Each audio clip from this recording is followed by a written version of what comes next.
When you're building as many trucks as we build around here, one tool that becomes the unsung hero is a reliable trailer. Now, as many of you know if you follow the channel, I have a little bumper pole 22-foot trailer, and it does the job for a lot of stuff, but there have been a lot of things we've towed on that, and it has been sketchy to say the least. That is where this old gooseneck comes in handy. Now, I've always wanted a gooseneck. They tow better, they're just bigger and beefier, but the price of them is a lot more than my bumper pull trailer. But I found a screaming deal on this trailer, and the condition of the trailer kind of reflects the price.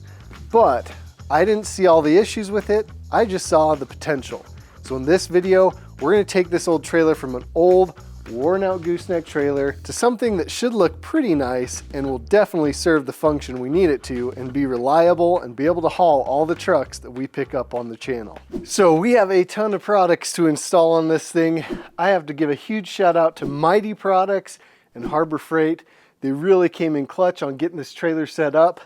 So let's go through what we have to do, and I'll show you all the products we're going to install. I'll give you some tips and tricks, and I'll give you some discount codes if you're interested in some of these products as well. So already this trailer has kind of this open area that we could put ratchet straps and stuff like that in, but I want it to be a little more protected and secure than just having it out in the open. So I got a cheap toolbox off of Amazon, and it's going to fit in here nicely. It doesn't fit perfect yet, but what we have to do, it needs to come out just a little bit. So we're actually going to cut this plate just a little bit along here so this box mounts perfectly in here, and then we'll get it mounted up and secured.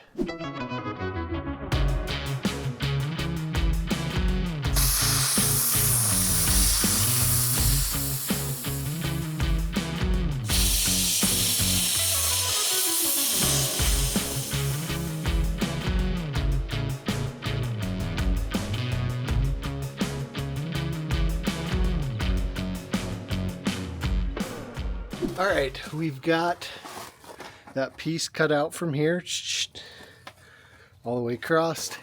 There was this braided mesh stuff in the bottom, and I feel like it just trapped a bunch of dirt in there. So I took it out, I actually moved this over, centered it. So we've got 3 supports. I re-welded them all on. Okay, let's take a look. Pretty good. I could slide it quite a ways forward, basically have the lid open straight up, but I think that's kind of weird with how far it's sticking back, and then when you close it, there's a big gap back there.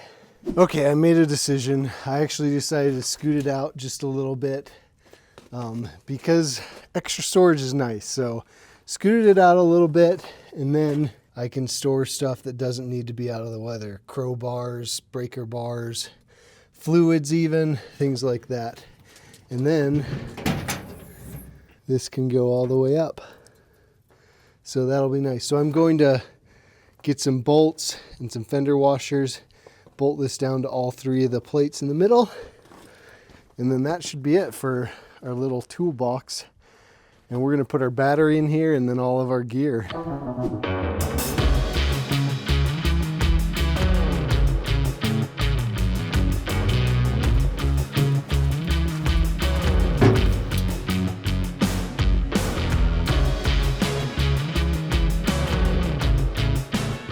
Now it's time to mount our 12,000 pound Badlands Apex winch from Harbor Freight.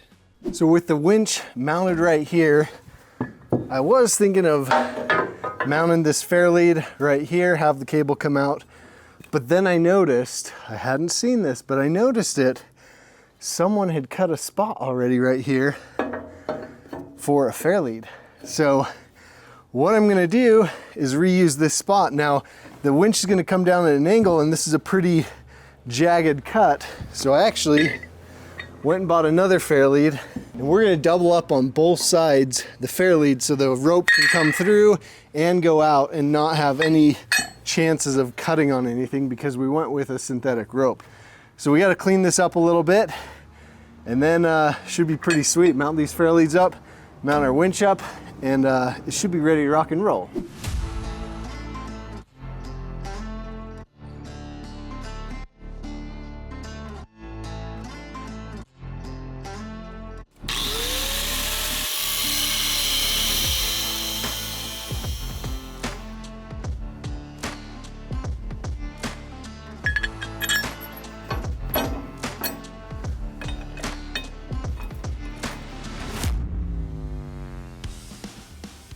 All right, we've got our plate for our winch to mount to. It's all welded on there, painted.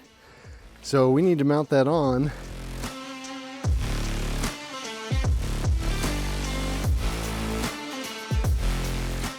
Did we need to go with a 12,000 pound winch? Probably not. But would you just look at how awesome this thing is?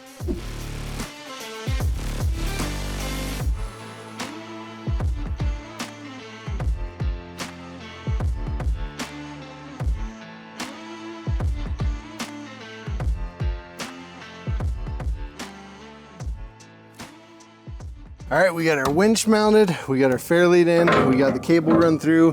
We can't take the slack out because we don't have the winch wired up yet. So it's time for the dreaded wiring, but if we can wire it, we get to the reward of seeing all the cool stuff we get to throw in the toolbox. So stay tuned for that.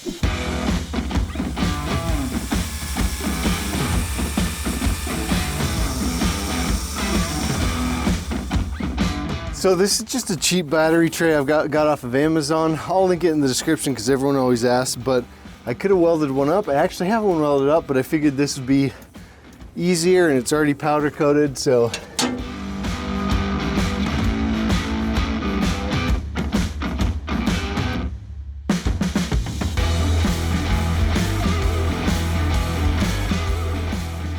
All right, we got it mounted up. That was super easy. And it comes with this bracket. It basically mounts here. It's got these side post things, so it holds it in there. I don't have the battery yet for the trailer, but we'll just run our cables right around here, leave them a little bit long so we can connect them to the battery when we get to that point. Now, let's get our wiring connected from our battery into the toolbox.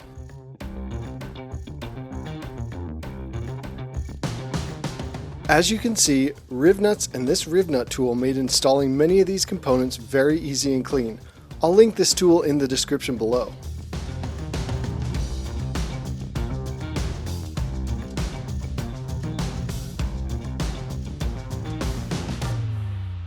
Okay, here's where we're at with this. I got a bus bar installed, and that's got a power wire, and it comes up to our power shutoff. So basically, we've got our positive lead from the battery, comes to this. When this is off, no power gets through. So the winch doesn't have power, which is this cable here, and our bus bar does not have power either. But when you turn it on, you've got power to the winch and to our bus bar.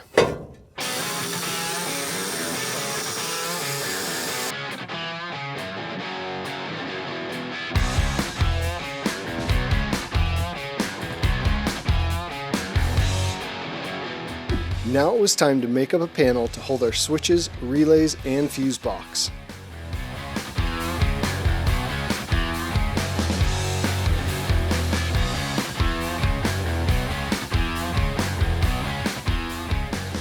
So after some time taking measurements, drawing everything out on here, I've got this all cut up, and what I do, I make cuts wherever I'm gonna bend because I don't have a nice press brake or anything, so I make cuts in the middle and then leave the edges connected, bend it, and then weld it back together.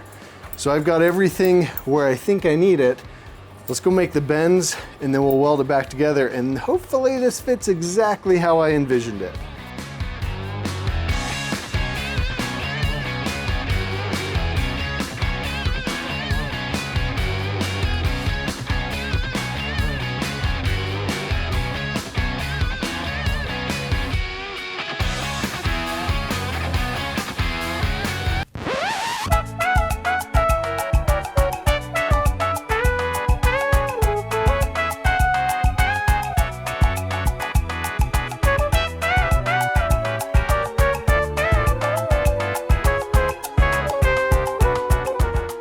Okay, we have our mounting bracket all made up.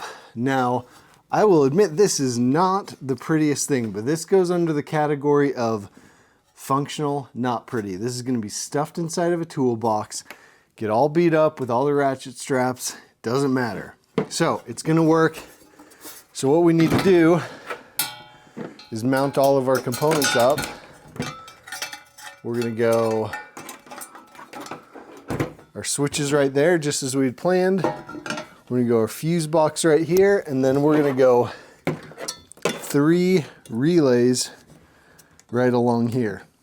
So let's get all those mounted up and wired together, and then we can throw it in the toolbox, and all we'll have to do is hook up our power and our ground.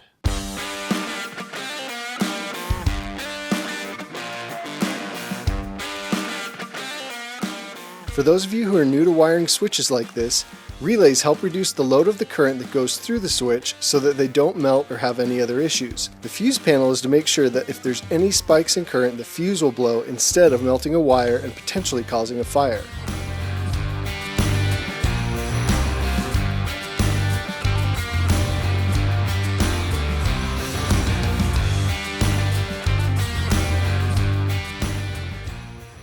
Okay, we have our panel installed and everything is wired up. I'm going to put a picture of the wiring diagram that I made up myself that I use for this, but it all works. Let's turn our main breaker on. The fuses turn on. There we go. And each fuse works, or each switch works. All done through relays, all done through fuses. And so all we have to do now is get our accessories, all our different light setups, and run them right to here. And that's pretty simple. We'll just run one more O-ring or bung through the box, and that's all we have to do in here. So everything's set up in here. So we have our main power supply hooked up, installed, everything organized in the toolbox, including our battery, our shutoff switch, all the fuses, all the relays, and all the switches. We've got our winch installed. Now we can install all of our accessories, which is mainly comprised of lighting. Let's address the elephant in the room. We've got a bullnose Ford F-350 dually crew cab 4-wheel drive sitting on the trailer that I went and picked up yesterday. That's for a project down the road, so don't get too distracted by that. It is supposed to start dumping snow at any minute and snow for a couple days, but we are not going to let that stop us. Let's get all our lights installed. I'll show you all our different systems as we go. This is going to turn out awesome, and I think I've thought of everything.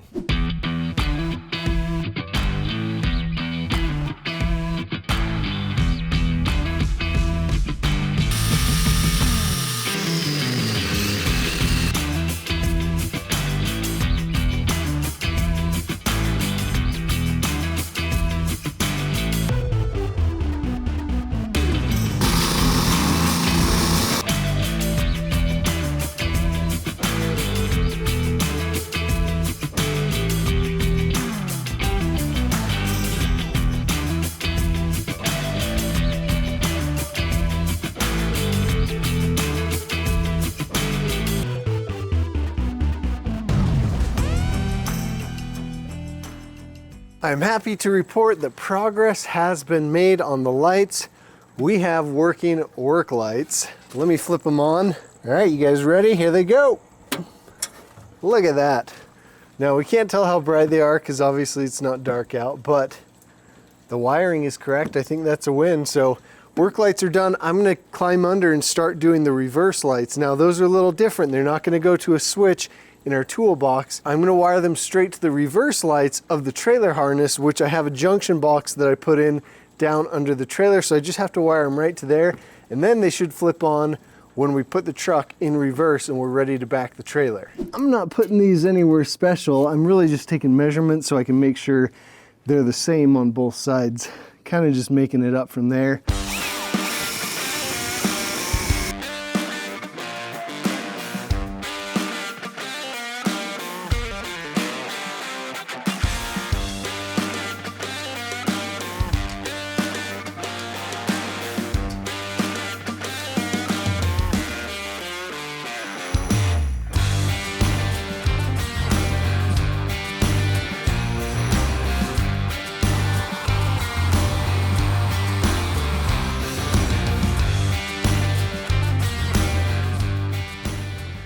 Okay, now to find out if they work. Well, I got this fake power probe off of TikTok for 25 bucks, I think, and it's pretty sweet. So we don't have a switch for the reverse lights. They're tied into the reverse of the 7-pin plug. So what we're gonna do, they should turn on. I can't see it, but you guys can. Okay, tell me if it turns on. You ready?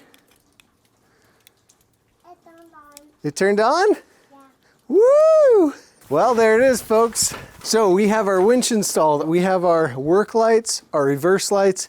We need to install our rock lights and then one more set of lights. Let's keep working at it. This thing is coming along nicely. Well, I'm waiting on some more parts. I'm waiting on the rock lights and some of the wiring for a 7-pin plug. So we're gonna finish off here for this video. I appreciate your support. This is really fun just to be creative and make up stuff as I go, but we got our battery and our winch in, our wiring in the toolbox, our work lights, a couple sets of lights in, the reverse lights. In the next video, we're gonna do our 7-pin wiring. We're gonna do 2 more sets of lights on our extra switches that I think you guys will really like. And we're gonna load the OG crew cab up on the trailer to test it out. So we'll see you guys in the next one.